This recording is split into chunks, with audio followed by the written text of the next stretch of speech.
No matter what you do in this life, bad things will happen to you. If you like, as I'm saying this video, do God forbid 6 times. Do it. If I do 10, bad things will still happen to you. Bad things will happen to me. If you now go and start business, you wake up one morning, you say, you like the Lamborghini, you like the nice cars, business people, you want to fly private jets, you now say you want to start a business so you can make that kind of money. Bad things will happen to you times 10. Do your God forbid. Go and meet Babalawo to give you calabash. Bad things will still happen to you. You will go through a lot of crisis. So it will pay you to know how to handle it. In this video, I'm going to be teaching you how to deal with crisis. When bad things actually happen to you, how do you handle it? How do you make sure that it doesn't conquer you? How do you make sure you handle it so well that you just keep progressing and you use them as ladder for the next level? Number one thing you have to do is do not play the blame game. Whenever bad things happen, stop blaming other people. Oh, this person did not do this, that person did not do that, this other person. It's always your fault. See, let me tell you, if you genuinely understand that it's your fault, you put all the blame on yourself and sit down and look, what could I have done differently?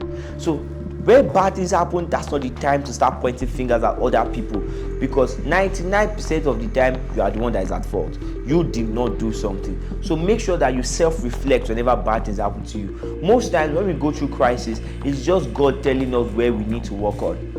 Where bad things happen to you, it's just God telling you, okay, you need to work on this, you need to look at this. So you need to see it as a learning, as a lesson, as a test. Once you see it that way, in fact, it changes the game on how you see crisis and how you see bad things. So you make sure that when bad things happen to you, you use it as a moment of self-reflection. Don't blame other people, blame yourself and do better next time. If you are in business, the number 2 things you absolutely have to do when you are going through crisis in your business is respond to your customer on time. Now, if normally you don't even use to respond, when there is crisis, respond. When they are complaining, respond. If everybody is pissed at you, that is the time to face them. If you are in business and bad things happen or a crisis is going on, see, the last thing you want to do is not to respond to your customers. So the number 2 thing you have to do is make sure you respond on time. Respond to your customer, face that challenge, go and meet them, talk to them. If you are owing them money, call them. Don't be running away. Some of you put yourself in problem and you escalate issues that should not even get to that extent because you are not willing to have conversation with people you are having issues with. Don't run away. You can't run away from the problem. You can't outrun it. You can't outdo it. So face it head on. Call the people you need to call, meet with your customers, talk to them so you can get that thing handled as soon as possible. Running away will not solve your problem, it will only make it worse. So face it and get it over with. Face it and get it over with. Don't be let me know the word in my mind. Just face your problem. Face it, square on, sort it out. If you run away, you only make it worse. The next thing you need to do to make sure you solve your crisis is have a plan. Have a plan. Be constantly planning. So you sit down. Okay, what's the problem? I'm in 300 million in debt. What's my plan to get out of debt? Step 1, step 2, step 3, step 4, step 5, step 6. Share the plan. People you are owing the money. This is my plan. I'm going to do it. They will tell you you're a liar. You won't do it. That's your business. Work on your plan. Work on your plan. Do you know what I noticed? Whenever you are in crisis and you have a plan, you move with a lot more confidence.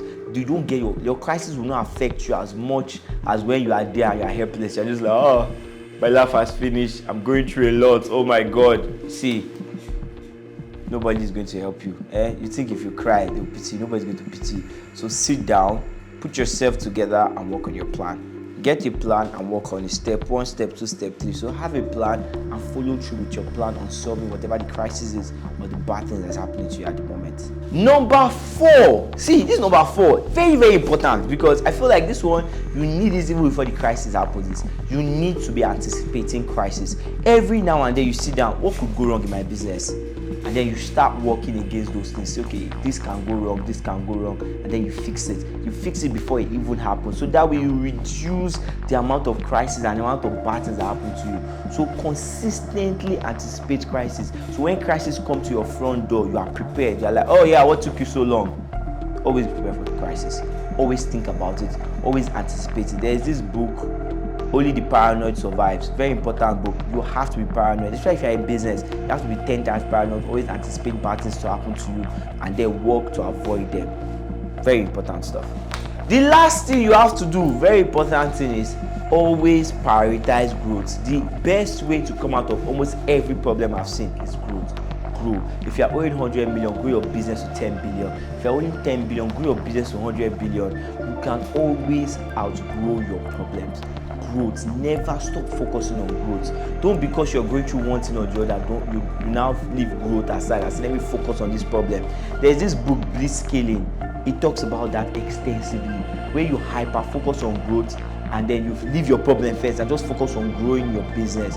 So whatever your problem is, you can outgrow it. So focus on growing as a person, focus on growing your business, focus on growing your talent. You can get bigger than your problem. I remember there were days where I was owing 100,000 and 100,000 was my biggest problem. Now if 100,000 come, I'm like, are you kidding? I have bigger problems now. My problems are way bigger. So grow. When you grow, all your problems start looking small. You get bigger. You also have bigger problems now. So if you want to learn more about business, you want to change your life, like, subscribe, follow us. If you know a friend that might need this, going through a bad crisis or whatnot, and you need to help them, send them this video. It will really change this for them. Thank you very much. See you on the next episode.